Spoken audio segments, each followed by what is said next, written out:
Բարի երեկո, ժամը 20-ն է, Ազատության եթերում լրատվական կենտրոնն է, նախորդ թեմաները։ Սամվել Կարապետյանը ևս 2 ամիս կմնա բանտում, դատարանը վճիռը կայացրել է շուրջ 12 ժամ տևած նիստում։ Հերթական իրավական ծաղրը այսօր արձանագրեցինք, իրականում վիրավորական աստիճանի։ Հաշվարկել են արդյոք կառավարությունում էլեկտրական ցանցերը լիցենզիայից զրկելու տնտեսական հետևանքները։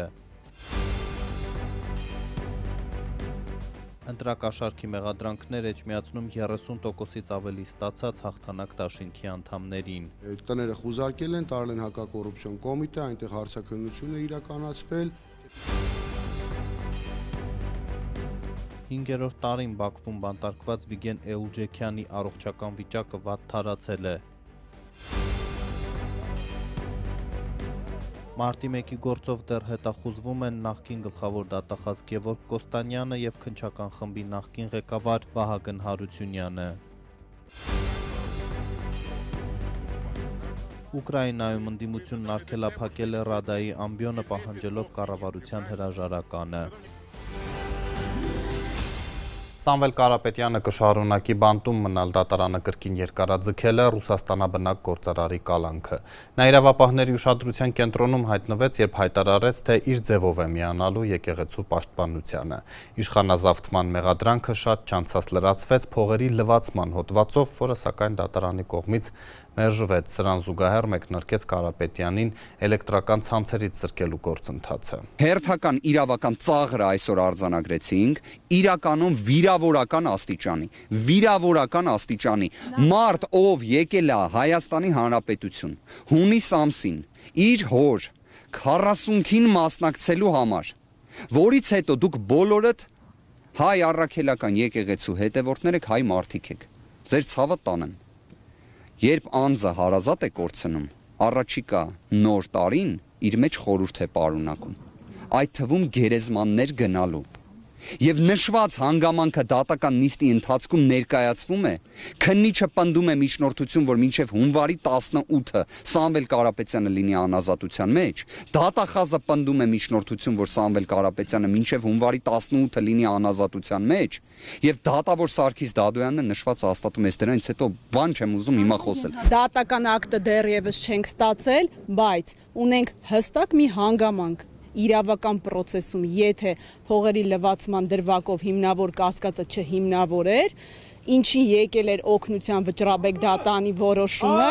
ապա կալանքը միանշանակ չեն կարող երկարացնել։ Պարոն Կարապետյանը մասնակցում էր նիստին։ Իհարկե, մինչև վերջ։ Բնականաբար հայտնեց, որ պարոն Կարապետյանը որևէ առնչություն չունի այս ամենի հետ, առաջադրված մեղադրանքները չի ընդունում եւ որևիցե կերպ անգամ մեծ ցանկության դեպքում ոչ մի կերպ խոչընդոտելու ոչ միտում ունի, ոչ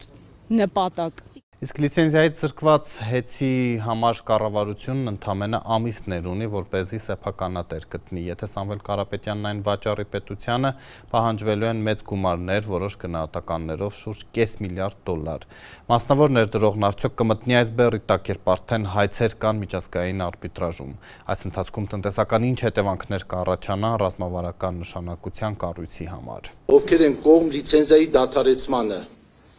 Հայաստանի էլեկտրական ցանցերին լիցենզիայից զրկելուց հետո կառավարությունն ու Կարապետյանները օրենքով 3 ամիս ժամանակ ունեն բանակցությունների համար։ Շնորհակալություն։ Այս ընթացքում կողմերը կարող են պայմանավորվել ընկերության վաճառքի շուրջ։ Եթե համաձայնության չգան, գործադիրը կարող է գնալ հանրային գերակաշաղ ճանաչելու ճանապարհով, որն էլ առանց համապատասխան փոխհատուցման չի կարող իրականացվել։ Այն կարող է մի քանի $100 միլիոն հասնել։ Անկախ աուդիտորական եզրակացությամբ անցած տարեվերջին Հայաստանի էլեկտրական ցանցերի սեփական կապիտալը մոտ $360 միլիոն է գնահատվել, չհաշված մի քանի 100 միլիոնի հասնող պարտավորությունները։ Մինչ պաշտոնյաները պնդում են, թե ֆինանսական հնարավոր բեռի վերաբերյալ հաշվարկներ դեռ չունեն, փորձագետներն ու ընկերության սեփականատիրոջ ներկայացուցիչներն ընդգծում են, այս ամենն ի վերջո մնալու է քաղաքացիների ուսերին։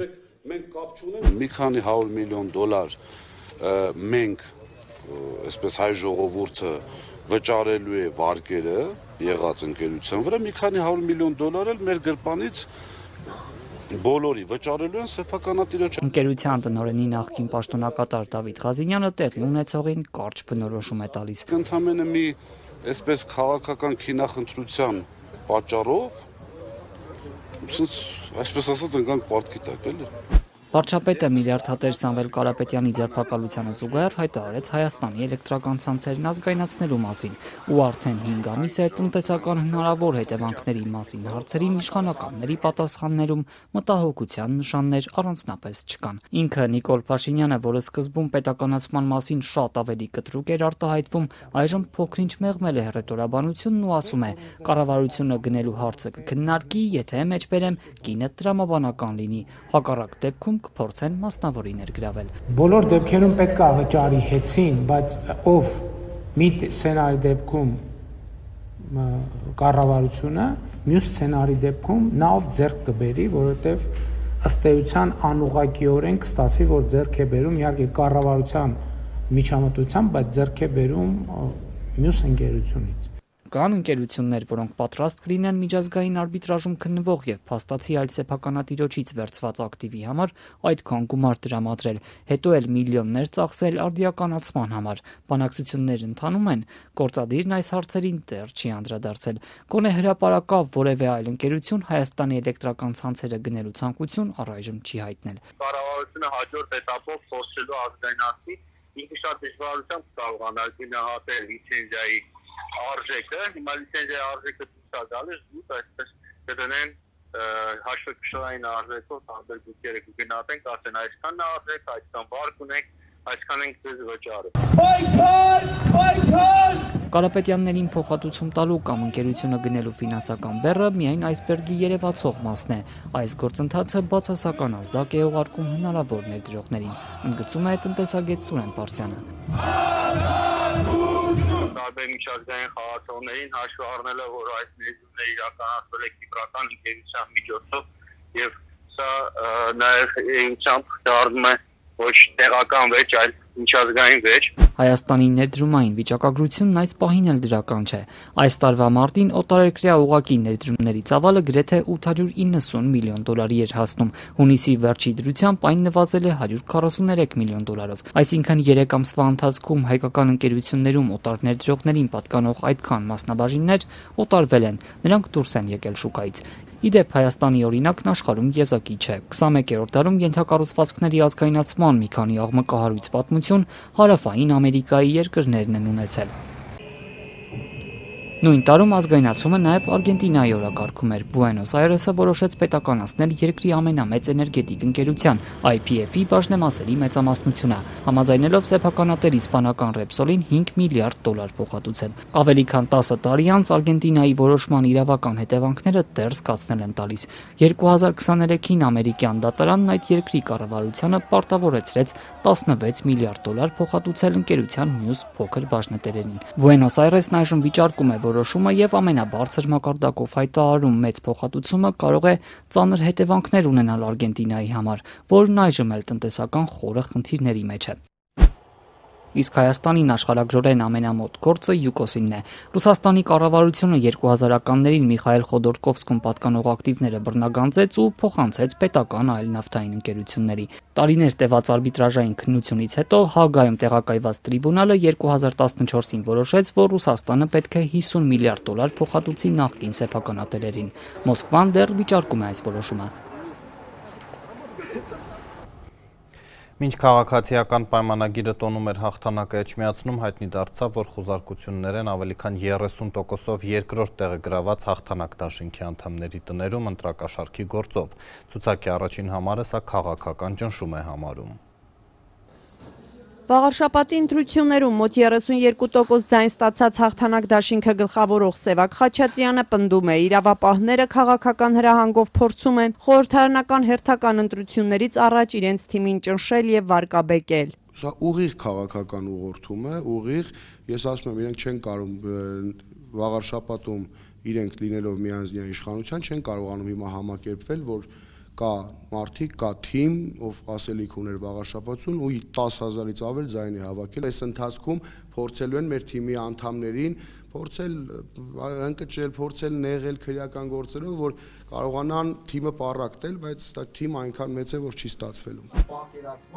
Ընտրություններից ուղիղ 1 օր անց 3 երեկոյան իրավապահները խուզարկություններ իրականացրին ընդդիմադիր դաշինքի անդամների եւ աջակիցների տներում։ Այսօր առավոտյան արդեն հակակոռուպցիոն կոմիտեն հայտնեց ընտրակաշարք ստանալու, տալու եւ ընտրակաշարքի միջնորդության դեպքերի առթիվ հարուցված քրեական վարույթի շրջանակում 5 հոգու մեղադրանք է առաջադրվել։ Խուզարկություններից հետո նրանց չեն կալանավորել։ Հաղթանակ դաշինքի առաջնորդ Սևակ Խաչատյանը այսօր հերքեց, թե իրենց թիմից ընտրակաշարք բաժանողներ են եղել։ Ավելին պնդեց, թե ինքն այս 5 մեղադրյալից 2-ին առհասարակ չի էլ ճանաչում։ Մյուս 3-ն ասաց իրենց թիմակիցներն են։ Դավթյան Արմենը, Գևորգյան Տիգրանը եւ Գևորգյան Կարենը։ Իրենք են, այո, իրենք են տները խուզարկել են, տարել են հակակոռուպցիոն կոմիտե, այնտեղ հարցաքննություն է իրականացվել, չէ, Տիգրանին չեն տարել են Կարենին ու Արմենին, բայց Տիգրանից տուննել են խուզարկության ենթարկել, երևի թե ինչ-որ բաներ են մանեկել, չեն կարողացել գտնել։ Հակակոռուպցիոն կոմիտեն չի մանրամասնում քրեական գործը երբ է հարուցվել, ովքեր են ընտրակաշարք բաժանել եւ երեկվա խուզարկություններից հետո ինչ են հայտնաբերել ավականուն դիմադիր տեխնացուների բնակարաններից։ Ես չեմ բացառում, որ շատ մարդկանց հանդեպ նոր է սկսվելու քաղաքական այդ գործից ազատման բարեկամներին, հարազատներին աշխատանքից ազատման process-ը դեռևս նոր թափով շարունակվելու է։ Խաչատյանի խոսքով իրենց աջակիցներին դեռ քարոզարշավի փուլում էին ճնշում։ Հիշեցրեց, ինչպես է Արմավիրի մարզպետը դպրոցի տնօրենի պաշտոնից ազատել իր թիմակցի բարեկամին պատճառաբանելով, թե քաղաքականությամբ է զբաղվում։ Սա ի դեպ չէր հերքել նաև մարզպետը, հրաժարվելով ներկայացնել իր որոշման մանրամասները։ Քաղաքականությամբ է զբաղվել աշխատանքային ժամին, դրա համար հեռացվել է։ Ինչ է արել մասնավորապես։ Դե ուղիղ ասեց ինչ արել։ Նկատի ունեմ ինչպես է դա դրսևորվել, էլի, ինչ է արել։ Տենց բացատրելու բան չունեմ, բացելու ասեցի, ուղիղ ինչ արել, ինչի համար հեռացվել է։ Ավականի անցած Խաչատյանի գնահատմամբ ընտրության արդյունքների վրա էական ազդեցություն է ունեցել Վաղարշապատ համայնքի խոշորացումը։ Ընտրություններից ամիսներ առաջ իշխանությունը որոշեց Վաղարշապատն ու Խոյը միավորել։ Խաչատյանը կարծում է համայնքները իշխանությունը միավորեց, որ ՔՊԱ-կան Արգիշտի Մեխակյանի ծննդավայր Խոյից քվեներ ապահովեր։ Ունեցել են վարչական մեծ ազդեցություններ իրենց վարչական ղեկավարների, աշխատակիցների միջոցով ամբողջ քվեարկության ընթացքում եւ օրեր առաջ փորձել են մարդկանց կոնտրոլ անել եւ քվեարկության ընթացքում են փորձել տարբեր մեթոդներով, տարբեր ստերով, տարբեր կեղծիքներով ամեն դեպքում իրանց մոտ այդ պլանը կարծես թե աշխատեց։ Թե ինչու ՔՊ-ն հաղթեց Վաղարշապատում այսօր կարճ տեսանյութով բացատրել է վարչապետը։ Սրա համար կա մեկ գլոբալ պատճառ, որովհետեւ Ընդդիմությունը խոսում էր ապոկալիպսիսի, իսկ քաղաքացիական պայմանագիրը կյանքի մասին եւ մարդիկ պարզապես ընտրեցին կյանքը, մարդիկ պարզապես ընտրում են կյանքը եւ իմ համեստ կարծիքով այդպես լինելու է նաեւ 2026 թվականի խորհրդարանական ընտրություններում։ Վաղարշապատում քվեարկության արդյունքները վիճարկելու մտադրություն ընդդիմադիր հաղթանակ դաշինքը չունի։ Սևակ Խաչատյանն ասաց, իրենց վստահված անձինք ընտրատեղամասերում աշխատել են եւ վերահաշվարկի իմաստ չեն տեսնում։ Քաղաքացիական պայմանագրից հետո հաղթանակ դաշինքը Վաղարշապատի ավականիում լինելու է երկրորդ ուժը։ Ամենայն հավանականությամբ կստանան 12 մանդատ, որոնցից հրաժարվել մտադիր չեն։ Քանի որ այդ 10,000 ձայնը 10,000 մարդով մեզ ձայն է տվել, պետք է իրենց ձայնը համայնքապետարանում ներկայացված լինի, համայնքապետարանում պետք է այդ մարդիկ ակտիվ մեր թիմի անդամները աշխատեն, որպեսզի մենք ինքներս էլ ապացուցենք, որ մեր թիմն էր ավելի ճիշտ, ավելի լավ պատկերացնում Վաղարշապատ համայնքի ապագան, քան այն թիմը, ով այսօր լինելու է համայնքային իշխանության։ Բացի քաղաքացիական պայմանագրից եւ հաղթանակ դաշինքից անցողիկ շեմը հաղթահարել է նաեւ Մայր Հայաստանը, որի օգտին քվեարկել է ընտրությանը մասնակցած քաղաքացիների մոտ 5%-ը։ Այս արդյունքները նախնական են, դրանք կենտրոնական ընտրական հանձնաժողովը կամփոփի այս կիրակի։ Բացառված չէ, որ իրավապահները գնան նաև Վաղարշապատի ընտրություններում երրորդ տեղը գրաված Մայր Հայաստան կուսակցության հետևից, համենայն դեպս ցուցակի առաջատարների դեմ քրեական գործն արդեն հարուցված է։ Վաղարշապատի Դողս համայնքի նախկին ղեկավար Գրիշա Հարությունյանը լրագրողներից է լսել, որ իրավապահները հետաքրքրված են իր պաշտոնավարման տարիներով ու քրեական գործ են հարուցել։ Ես այդ ամեն ինչին տեղեկացվել եմ լրատվականներով, միջև առօրս մեզի ոչ մեկ ոչ տեղեկացրել է, ոչ առավել եւս ցանուցագիր են ուղարկել կամ չգիտեմ ոչ էլ եկել են ինչ-որ հանդիպման կամ մեզ հրավիրածելներին, ընդհանրապես մենք էլ ես էլ ինքս լրատվականներից եմ իմացել։ Գլխավոր դատախազությունից Ազատությանը փոխանցեցին, թե Դողս ու Ծաղկունք համայնքների վերաբերյալ քրեական գործեր է նախաձեռնվել պաշտոնական լիազորությունների չարաշահման ու գույքի հափշտակության հոդվածներով, որ համայնքապետերի պաշտոնավարման մասին է խոսքը, եւ կոնկրետ ինչ են արել։ Իրավապահ կառույցներից հրաժարվում են մանրամասնել։ Լրագրողներից Լիա Սարգսյանն էր փաստաթղթեր հրապարակել, որ քրեական գործերը վերաբերում են Փաշինյանի կառավարությանը քննադատող Մայր Հայաստան կուսակցության ցուցակում հայտնված նախկին համայնքապետերին Գրիշա Հարությունյանին ու Դավիթ Կարապետյանին։ Ես աշխատել եմ մոտ 5 տարի, ես ոչ մի նմանատիպ, չգիտեմ, պաշտոնական դիրքի շարաշահում, գույքի հափշտակում, նմանատիպ բան չունենք արած, սպասենք տենանք ինչա դառնալու, որտեղ ես ինքս նորից եմ կրկնվում, ես այդ ամեն ինչի մասին տեղեկացել եմ լրատվականներից։ Գրիշա Հարությունյանը Դողսի գյուղապետն է եղել 2016-ից մինչև 2021 թվականը, ոչ պաշտոնավարման շրջանում, ոչ էլ հրաժարականից հետո։ Իրավապահներն ասում է իրեն չեն հիշել։ Քրեական գործը հարուցվեց Վաղարշապատի նախընտրական քարոզարշավի օրերին, երբ նախկին համայնքապետը ընդդիմադիր Մայր Հայաստանի ցուցակը գլխավորեց։ Արդյոք քաղաքական դրդապատճառով են իրավապահները հասել իր պաշտոնավարման տարիներին։ Գրիշա Հարությունյանը խուսափեց գնահատականներ տալ։ Հասկանանք էդի արդյոք իրականությունը, արդյոք մեր վրա գործ են հարուցել, արդյոք հասկանանք ինչի մասին է։ Նոր այդ վաղ հասկանանք ինչ ենք անում, ինչն է խնդիրը։ Ծաղկունքի նախկին համայնքապետն էլ Դավիթ Կարապետյանը ընդդիմադիր կուսակցության ցուցակի երկրորդ տեղում էր։ Նա էլ պաշտոնավարել է 20 տարի 2001-ից մինչև 21-ը։ Արդյոք տեղյակ է քրեական գործից ու արդյոք իրավապահները նախկինում հետաքրքրվել են իր պաշտոնավարման տարիներով։ Դավիթ Կարապետյանից ճշտել չհաջողվեց։ Ընդդիմության ցուցակում հայտնված այս թեկնածուն էլ 4 տարի աշխատել է Փաշինյանի պաշտոնավարման օրոք։ Ինչու հանկարծ նրան հիշեցին հիմա։ Կուսակցության առաջնորդ Անդրանիկ Թևանյանը պնդում է, սա զուգադիպություն չէ, քաղաքական հաշվեհարդար է, ճնշելու, վախեցնելու գործիք, ու հենց քաղաքական նկատառումներով էլ իրավապահները սկսել են արխիվները փորփրել։ Գիտեք ինչ, այս 7 տարի հանկարծ պարզվեց հենց Մայր Հայաստանի ցուցակի վերին հորիզոնականներում հայտնվեցին, միանգամից այդ հիմքերի մասին հիշեցին։ Մի խոսքով գործ են կարում ականահայտորեն, որովհետև այդ մարդիկ մինչև այդ կային, այդ ամեն ինչը կար ու հանկարծ հիշեցին, որ իրենք ինչպես համայնքապետ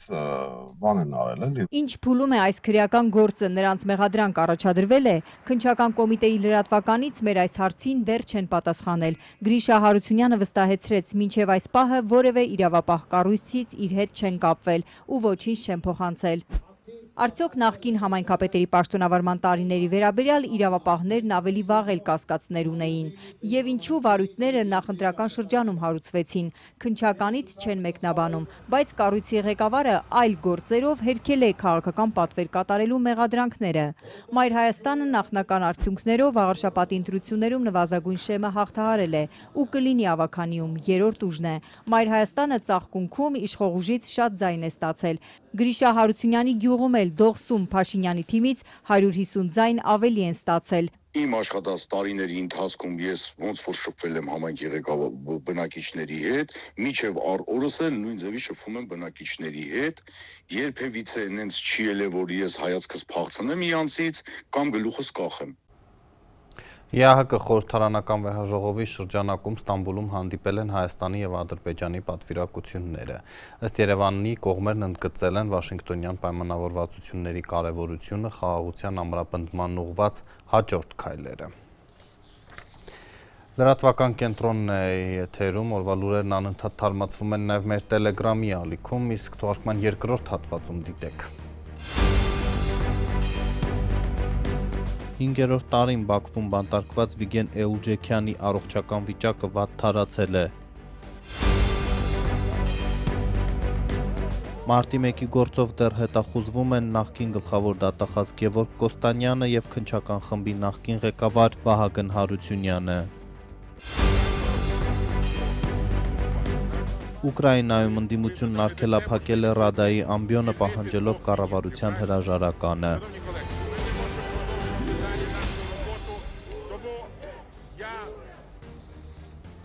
Չնայած վարչապետի պնդումներին, թե մարտի 1-ի գործը բացահայտված է, ավելի քան 17 տարի անց դեռ որևէ մեկը չի պատժվել սպանությունների համար։ Գործով նախկին գլխավոր դատախազ Գևորգ Կոստանյանը եւ քննչական խմբի նախկին ղեկավար Վահագն Հարությունյանը հետախուզվում են, ըստ մամուլի Կոստանյանը Ռուսաստանի քաղաքացի է։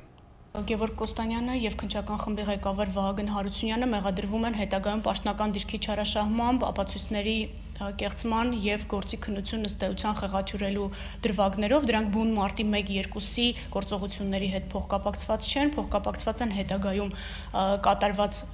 դիրքային չարաշահումների հետ։ Երկու անձի մասով էլ քննչական խմբի ղեկավարի եւ Կոստանյան Գևորգի մասով մեր ունեցած տվյալներով այդ անձին գտնվում են Ռուսաստանի Դաշնությունում։ Ռուսաստանի Դաշնության հետ մենք աշխատում ենք բազմակողմ պայմանագրի շրջանակում, այս պահին դա Քիշնևի կոնվենցիան է, բայց այս պահին չունենք ռուսական կողմից համաձայնություն այս անձանց արտահանձնելու, թեև նշեմ, որ դատախազությունը կրկին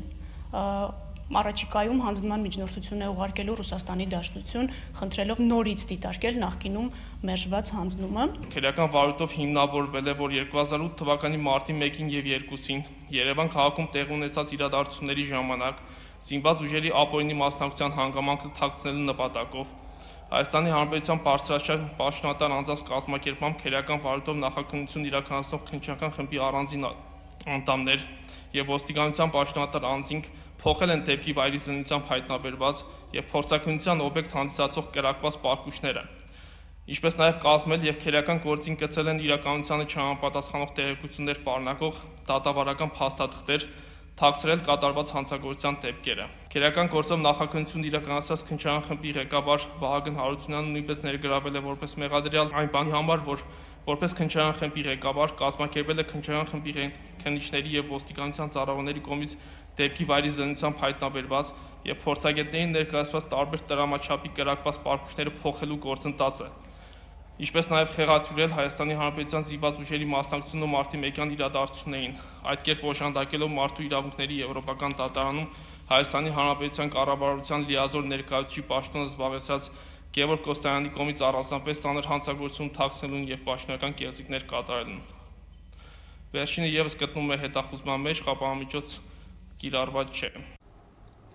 Պատերազմի ավարտին Շուշիի մատույցներում գերեվարված Վիգեն Էլչեգյանի առողջական վիճակը վատթարանում է։ Բաքվի բանտից ստացվող հատուկ տեղեկությունները հուսադրող չեն։ Լիբանանահայ Վիգենը 20 տարվա ազատազրկման է դատապարտվել ահաբեկչության հոդվածով, թեև պնդում է, որ ընդամենը իրերի հետևից էր գնում։ He called me yesterday. I'm waiting this call like 45 days. Ես սպասում էի այս զանգին 45 օր։ Երեք վերջապես նա զանգահարեց ինձ, ասաց՝ «Բարև Լինդա, ինչպե՞ս ես»։ Նրա ձայնը փոխված էր, թույլ էր։ Հարցրեցի՝ «Ինչ է քեզ պատահել, Վիգեն»։ Ասաց՝ «Լինդա, ես այլևս չեմ կարողանում քայլել։ Ոտքերս շատ են ցավում»։ My leg hurt me too much. 45-օրյա լռությունից հետո Բաքվում բանտարկված Լիբանանահայ Վիգեն Էլչեգյանը վերջապես զանգահարել է կնոջն ու տեղեկացրել, որ առողջական վիճակը վատացել է, քայլել չի կարողանում։ Լինդա Էլչեգյանի փոխանցմամբ, չնայած ոտքերի ցավին ու սրտի հետ կապված խնդիրներին, բանտապահները հրաժարվում են բժշկի նշանակած դեղերը տրամադրել։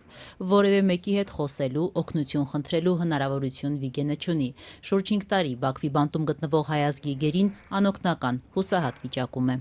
We want to speak with anyone, no one speak with us in this present. Վիգենն ասում է, որ ուզում է խոսել որևէ մեկի հետ, բայց ոչ ոք բանտում իր հետ չի խոսում, ոչ ղեկավարներից, ոչ պահակներից։ Նա ինձ ասաց՝ «Գիտես, մեզ միայն հաց ու թեյ են տալիս»։ Հարցրեցի՝ «Բայց ինչու նրանք ձեզ սնունդ չեն տալիս»։ Ասաց՝ «Չգիտեմ, ամուսնուս վիճակը շատ վատ է»։ Երբ պատկերացնում եմ, որ նա արդեն անվասայլակի կարիք ունի, սիրտս տակնու վրա է լինում։ Մինչդեռ Վիգենը շատ ուժեղ, երիտասարդ, գեղեցիկ տղամարդ է, ընդամենը 46 տարեկան։ Very young man and he is very beautiful. Թե որն է պատճառը, որ Վիգեն Էլչեգյանն այլևս չի կարողանում քայլել, կինը հստակ տեղեկություն չունի։ Կարծում է, որ դա դաժան ծեծի հետևանքն է։ Լինդան պատմում է, որ երբ ադրբեջանցիները նրան բռնել են, ուժեղ ծեծի են ենթարկել, ինչից էլ ոտքերը վնասվել են։ Վիգեն Էլչեգյանը Լիբանանահայ Մարալ Նաջարյանի հետ ադրբեջանցիների կողմից գերեվարվել էր 44-օրյա պատերազմի ավարտից հետո 2020-ի նոյեմբերի 10-ին Շուշի ուղևորվելու ճանապարհին։ Լինդան ասում է, որ երբ դեռ Կարմիր խաչի ներկայացուցիչները Վիգենին այցելելու հնարավորություն ունեին, պատմում էին, որ նա հաճախ է վիճաբանում պահակների հետ։ Պատճառն ըստ կնոջ վատ վերաբերմունքն էր, ինչը Վիգենը հանդուրժել չէր կարողանում։ Վիգենը խնդրել է կնոջը օգնել իրեն, որպեսզի ապացուցեն, որ անմեղ է, ահաբեկիչ չէ, ինչպես իրեն մեղադրել են Բաքվում եւ դատապարտել 20 տարվա ազատազրկման։ Լինդան էլ խնդրանքով դիմում է Հայաստանի կառավարությանն ու աշխարհին։ Translate this very understand me. Թարգմանեք այնպես, որ նրանք ինձ լավ հասկանան։ Ես մայր եմ, ես կին եմ, ես ամուսնուս կարիքն ունեմ։ Խնդրում եմ բոլոր կառավարություններից, ովքեր զբաղվում են գերիների հարցերով, խնդրում եմ մի բան արեք, քանի որ այլևս դիմանալ հնարավոր չէ։ Do something because we can't take more. He cry and he speak with his son. Նա արտասվում էր, երբ խոսում էր տղայիս հետ, տղասել էր լալիս։ Որդիս 25 տարեկան է, նա նշանած ունի, հորն ասաց, որ չի ամուսնանալու, մինչև Վիգենը տուն չգա, արդեն 5 տարի է սպասում է։ My son have his fiancé like 5 years now. Վիգենի կինը Լինդան տեղեկացրեց, որ ամուսինը փաստաբան ունի Լուսիանա Մինասյանը, նա Արգենտինայից է։ Ըստ կնոջ փաստաբանն ամեն ինչ անում է Վիգենին օգնելու համար, համագործակցելով նաև արգենտինացի իրավաբան քրեական դատարանի նախկին դատախազ Լուիս Մորենո Օկամպոյի հետ։ Vigen is not terrorist because he have Armenian city. Վիգենը ահաբեկիչ չէ, նա Հայաստանի քաղաքացի է, հետևաբար նա չի կարող վարձկան լինել։ Նրան 20 տարով ազատազրկելն արդար չէ։ Give him 20 years. Լինդան ուզում է հավատալ, որ մինչև նոր տարի ամուսինը վերջապես կվերադառնա գերությունից, թեև հույսը գնալով մարում է, հատկապես երբ օրերս տեղեկացել է, որ Արցախի նախկին ղեկավարների համար ադրբեջանցի դատախազը ցմահ ազատազրկում է պահանջել։ Ես հասկացա, որ ոչ ոք չի կարողանում օգնել 23 հայ գերիներին։ 23 prisoner. Բաքվի բանտերում 23 հայ գերիներ են պահվում։ Նրանց մի մասին Ադրբեջանն արդեն իսկ տարբեր պատժաչափերով ազատազրկման է դատապարտել։ Արցախի ռազմաքաղաքական ղեկավարության գործով դատավարություններ ավարտին է մոտենում։ Մեղադրող դատախազը ցմահ ազատազրկում է պահանջել Արցախի 5 նախկին ղեկավարների համար, իսկ նախկին նախագահներ Բակո Սահակյանի եւ Արկադի Ղուկասյանի դեպքում 20 տարի, նրանց 65 տարին լրացած լինելու պատճառով։ Երևանի ավագանու նիստում ընդդիմությունը քննադատում էր տրանսպորտի ու խցանումների կառավարման նոր մարմնի ստեղծումը, բարձր աշխատավարձերով պետական կառույցի անհրաժեշտությունը չեն տեսնում, քաղաքապետարանն արդեն ունի համապատասխան ստորաբաժանումներ։ Նիստը վարողի իրավունքում նախ մեկ լռեք։ Ամեն ինչ հանդուրժում ենք, բայց մի հատ չափ կա, պարոն Մանուկյան, որ կարող է չհանդուրժենք։ Նկատողություն ստանաք, խոսքից զրկվեք, դահլիճից դուրս հրավիրվեք։ Երևանի ավագանու նիստն այսօր լարված իշխանություն ընդդիմություն փոխադարձ մեղադրանքների մթնոլորտում ընթացավ։ Պատճառն այս անգամ համայնքային նոր հիմնարկ Երևանի երթևեկության կառավարման կենտրոն ստեղծելու քաղաքային իշխանության առաջարկներ։ Երևանի երթևեկության կարգավորման անհրաժեշտությամբ է քաղաքապետարանը հիմնավորում հիմնարկի ստեղծումը։ Այն ուսումնասիրելու է խցանումները, վթարները, երթևեկության խափանումներն ու դրանց նվազեցմանը միտված առաջարկություններ է մշակելու։ Որի գործառույթների մեջ պետք է մտնի տարբեր միջոցառումների եւ պրոյեկտների իրականացումը կապված երթևեկության կազմակերպման եւ կառավարման հետ։ Համայնքային նոր հիմնարկն ունենալու է 74 աշխատակից, ամենաբարձրը 1.800.000 դրամ աշխատավարձը տնօրենի հաստիքի համար է նախատեսվում։ Առանձին աշխատողներ 1.700.000 դրամից մինչև 230.000 դրամ կստանան։ Օրինակ, պահակները կամ հավաքարարները։ Երևանի բյուջեից ամսական ավելի քան 41 միլիոն դրամ կհատկացվի հիմնարկի գործունեության համար։ Նոր հիմնարկին կտրվի Երևան տրանս ընկերության գործառույթների մի մասը։ Ըստ փոխքաղաքապետ Սուրեն Գրիգորյանի, Երևան տրանսն ավելի ուշ պետք է լուծարվի։ Էլի ասում եք բյուջետային ծանր բեր բյուջեի վրա, Ժորժ ջան, Երևան տրանսի հիմիկվա բյուջեից տարբերությունը, որ անգամ 12 ենք անում, 140 միլիոն է ստացվում մոտավորապես։ Գիտեք դա պետական ներողություն եմ խնդրում, համայնքի բյուջեի սեփական եկամուտների են մեծ թվից պատվիրակացը մեջը չեմ հաշվում։ Սեփական եկամուտների քանի տոկոսն է։ 0.16։ Ավագանու ընդդիմադիր անդամների ուշադրությունը գրավել էր նոր հիմնարկի դեռևս թափուր հաստիկների համար նախատեսված աշխատավարձերի չափը։ Ըստ Մայր Հայաստան խմբակցության ղեկավար Մանուկ Սուքիասյանի, դրանք համայնքային մյուս հիմնարկների աշխատողների աշխատավարձից զգալի տարբերվում են։ Պատշաճ որակավորում ունեցող անձիկ, այո, շուկայում բավականաչափ բարձր են վարձատրվում եւ որոշակի մասնագիտություններ այո կարող են շեշտակի բարձր լինել, բայց համատարած բնույթակերում էս տարբերվող աշխատավարձերը։ Փոխքաղաքապետի ներկայացմամբ մինչդեռ Երևանի երթևեկության կառավարման կենտրոնում քաղաքապետարանի մյուս նման հիմնարկներից ավելի ցածր աշխատավարձեր են նախատեսվում։ Եվ օրինակի համեմատ մեր կառավարման տեխնոլոգիաների կենտրոնի, որտեղ նույնպես ունենք տեխնոլոգիաների ոլորտի աշխատակիցներ,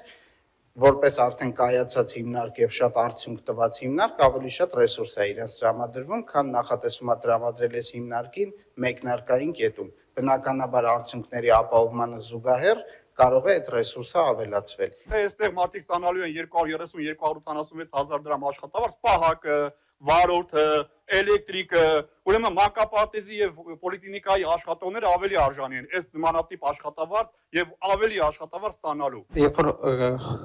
քննարկվում է ասում մանկապարտեզների աշխատավարձ բարձրացրեք այս բյուջեի փոխարեն, նախ պետք է հասկանալ թե ինչ թվերի մասին ենք խոսում եւ նաեւ հիշել, որ մենք մանկապարտեզի աշխատողների աշխատավարձը բարձրացրել ենք, եթե չեմ սխալվում, նախորդ տարվա բյուջեով էր կամ 2 տարի առաջ, սա չեմ հիշի, բայց նաեւ պետք է հասկանալ, որ այս հիմնարկը աշխատելու է միլիոնից ավել մարդկանց երթևեկությունը կյանքը կանոնակարգելու համար եւ հետեւաբար այն գումարը, որ դրվում է այստեղ, դա շատ ավելի արդյունավետ է, քան այն ինչ որ դուք առաջարկում եք, որտեղ դրա համար շատ ավելի մեծ գումարներ են պետք։ Ընդդիմությունն այսօր քաղաքային իշխանությանը մեղադրեց տրանսպորտային եւ այլ բարեփոխումները տապալելու անարդյունավետ կառավարման համար։ Խնդիրը ստե հիմնարկ բացել, փակելը չի, խնդիրը ստե պատասխանատու կոմպետենտ գրագետ անձնակազմ ունենալն է։ 74 նոր աշխատատեղ եք բացում, որոնցից 10-ից ավելին 1.200.000-ից ավել փող են ստանում։ Ախր եթե այդ հիմնարկի աշխատողներին ընտրելու է նույն այս հիմնարկի աշխատողներին ընտրողը, նույն վիճակն է լինել, ուզում է 10 միլիոն տվեք, ուզում է 100 հոգի գործի վերցրեք։ Քաղաքացիական պայմանագիրը եւ նաեւ իր կոալիցիոն գործընկերները քաղաքական օրակարգ են թելադրում, որի արդյունքում Երևանը ապրում է կտրուկ զարգացում, ինչը նկատելի է սկսած վերելակներից, տնից երբ որ մարդը բնակիչը դուրս է գալիս, վերջացրած ուրեմն բակերով, վերջացրած մնացած ենթակառուցվածքներով քաղաքային, որը ակնհայտ պրոգրես է ապրում։ Եվ այսօր էլ անհրաժեշտություն է կառավարել տրանսպորտային հոսքերը եւ մենք դա կանենք։ Այդ նախագծի վերաբերյալ տպավորությունն է, որ սայլը բերում ձիուց առաջ են դնում։ Տրանսպորտային ռեֆորմների հիմքում պետք է լիներ նման կենտրոնի ստեղծումը, որը կաներ համապատասխան վերլուծություն եւ ըստ այմ նաեւ ռեկոմենդացիա կտար, որ քաղաքը այս այլանդակ չափերով չմեծանա։ Պարոն Սուքիասյան, ցավոք այստեղ չեք, եթե դուք եւ ձեր քաղաքական նախկին կնքահայրերը կամ ներկա կնքահայրերը գոնե 1%-ով կատարած լինեին իրենց խոստումները, մենք այսպիսի ահռելի ծանր բեռերի տակ չէինք մտնի եւ քաղաքի եւ ընդհանուր հանրապետության վիճակը շատ ավելի լավ կներ, գոնե 1%-ը։ Փոխադարձ կսմիթներից հետո Երևանի ավականին ի վերջո ընդունեց նոր հիմնարկ ստեղծելու քաղաքային իշխանության նախագիծը, ու մինչ Երևանի երթևեկության կառավարման կենտրոնը կսկսի գործել ու իր առաջարկությունները մշակել, երևանցիները ստիպված են առերեսվել ամենօրյա խցանումների ու գերծանրաբեռնված տրանսպորտի հետ։ Միջազգային լրահոսից ուկրաինական ճգնաժամը բանակցություններով կարգավորելու հեռանկար չի երևում նախագահ Զելենսկին վաղը Թուրքիա է մեկնելու արևմուտքի գործընկերների հետ քննարկելու հետագա քայլերը։ Մինչ այդ Կիևը նոր զինատեսակներ է ձեռք բերում։ Ռուսական զինուժը գիշերը հարվածել է Դնեպր քաղաքին, վնասվել են բնակելի եւ վարչական շենքեր։ Այդ թվում շենքը, որտեղ գտնվում են հանրային հեռարձակողի մասնաճյուղն ու տեղական ռադիոկայանը։ Հարվածներից հրդեհ է բռնկվել, վնասվել է գույքը, տեխնիկան։ Շենքում այդ պահին մարդ չի եղել։ Ամենակարևորն այն է, որ հարձակման պահին այստեղ ոչ ոք չի եղել։ Պատահում է, որ մինչև ուշ ժամի ենք ստիպված լինում աշխատել, բայց երեք բարեբախտաբար այդպիսի օր չէր։ Այստեղ ոչ ոք չկար եւ ոչ ոք չի տուժել։ Կարծում էինք, թե ամեն ինչ տեսել ենք, բալիստիկ հրթիռներ եւ այլն, բայց նման բան երբեք չէինք զգացել, նման բան չէր եղել։ Հարձակման է ենթարկվել նաև քաղաքի երկաթուղային ենթակառուցվածքը։ Ռուսական հարվածներից ենթակառուցվածքներ են վնասվել նաև Դնեպրոպետրովսկում։ Հրթիռակոծվել է նաև Խարկովի Բերեստին քաղաքը, որտեղ սպանվել է 17-ամյա աղջիկ, վիրավորվել 9 մարդ, եւս երկուքին կին սպանվել է Չեռնիգովում։ Ուկրաինական զինուժն իր հերթին անօթաչուներով հարվածել է Բելգորոդի մարզի Կորոչա քաղաքին, հրդեհ է բռնկվել առևտրի կենտրոնում, վնասվել են բնակարաններ։ Դոնեցկի օկուպացված հատվածում ուկրաինական հարվածներից 2 խոշոր ջերմաէլեկտրակայան է վնասվել։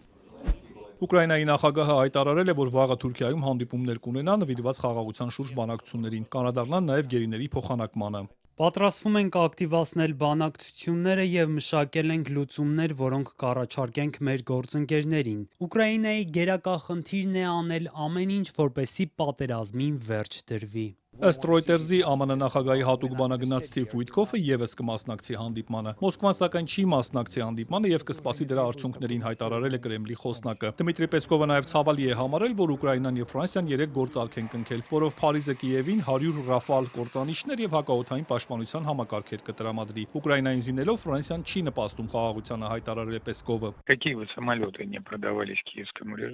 Ինչ ինքնաթիռներ էլ մատակարարվեն Կիևին, դրանք չեն փոխի առաջնագծում տիրող իրավիճակը կամ դինամիկան, որը տեսնում ենք ոչ միայն մենք, այլև ողջ աշխարհի ռազմական փորձագետները։